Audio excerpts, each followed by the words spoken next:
Assalamualaikum warahmatullahi wabarakatuh. Shalom, Om Swastiastu, Namo Buddhaya, salam kebajikan dan salam sejahtera bagi kita semua. Perkenalkan, kami dari kelompok D1 Media Pembelajaran PKN. Pada kesempatan ini, kami memilih satu topik, yaitu Pancasila Hidup dalam Tindakan. Di sini kami akan memberikan sebuah ilustrasi mengenai contoh perilaku yang bertentangan dengan nilai-nilai Pancasila. Kalian penasaran bagaimana keseruannya? Langsung saja mari kita saksikan.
Sila kedua Pancasila berbunyi, kemanusiaan yang adil dan beradab.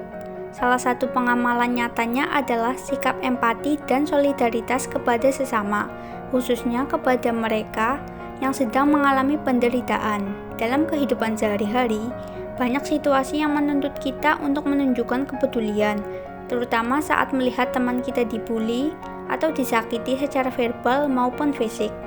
Tindakan seperti menemani korban, mendengarkan curhatannya, memberi dukungan moral, atau bahkan membantunya melapor kepada pihak berwenang adalah wujud nyata dari rasa kemanusiaan. Kita semua memiliki tanggung jawab untuk menciptakan lingkungan yang aman dan menghargai sesama, karena setiap manusia memiliki nilai dan hak yang sama. Dengan menunjukkan kepedulian, kita tidak hanya menjadi teman yang baik, tapi juga menjadi bagian dari generasi yang menjunjung tinggi kemanusiaan.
menegur dan membina seseorang agar tidak menyakiti orang lain merupakan bagian penting dari menegakkan keadilan yang beradab dalam kehidupan bermasyarakat, khususnya di lingkungan sekolah.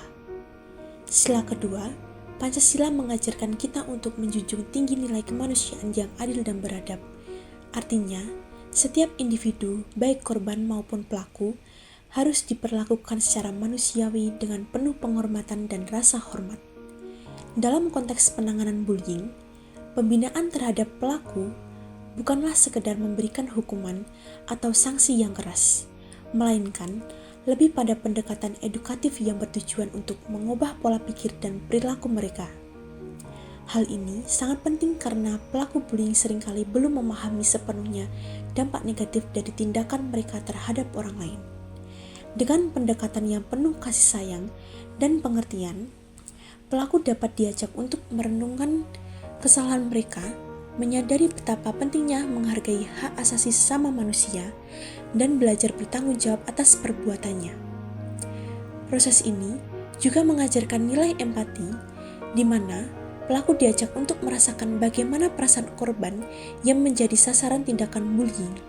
Dengan begitu, pelaku tidak hanya berhenti melakukan tindakan yang salah, tetapi juga membangun kesadaran untuk memperlakukan orang lain dengan rasa hormat dan kepedulian. Selain itu, pembinaan yang beradab ini membantu menciptakan suasana sekolah yang harmonis, di mana rasa saling menghormati dan keadilan dapat terwujud dengan nyata. Korban saling dilindungi dan dihargai, sementara pelaku mendapatkan kesempatan untuk merubah menjadi pribadi yang lebih baik dan bertanggung jawab.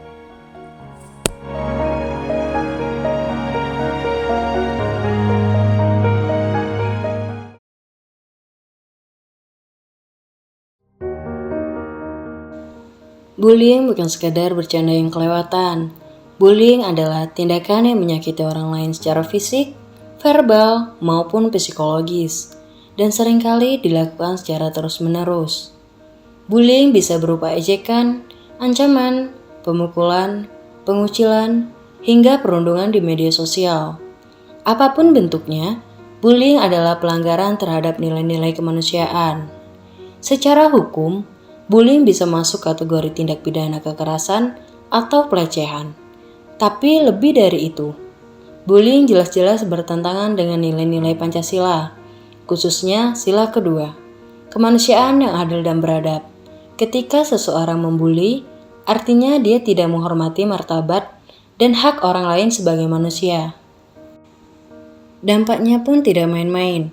Korban bullying bisa mengalami luka batin yang mendalam, merasa tidak aman, tertekan, bahkan mengalami depresi. Mereka mungkin kehilangan semangat belajar, menarik diri dari lingkungan sosial, hingga mengalami trauma jangka panjang. Dalam beberapa kasus, korban merasa sendirian dan kehilangan harapan. Sebagai generasi muda yang beradab, kita tidak boleh diam. Kita harus bersikap aktif, menolak jadi pelaku, tidak ikut menyebarkan, dan tidak ikut membiarkan bullying terjadi di lingkungan sekitar. Jika kita melihat teman dibullying, kita bisa menjadi pendengar yang baik, melaporkannya ke guru atau pihak berwenang, dan memberikan dukungan moral. Membangun lingkungan yang aman dan saling menghargai adalah tanggung jawab kita bersama. Mari hidupkan nilai-nilai Pancasila dalam tindakan nyata dengan peduli, menghargai perbedaan, dan saling menjaga.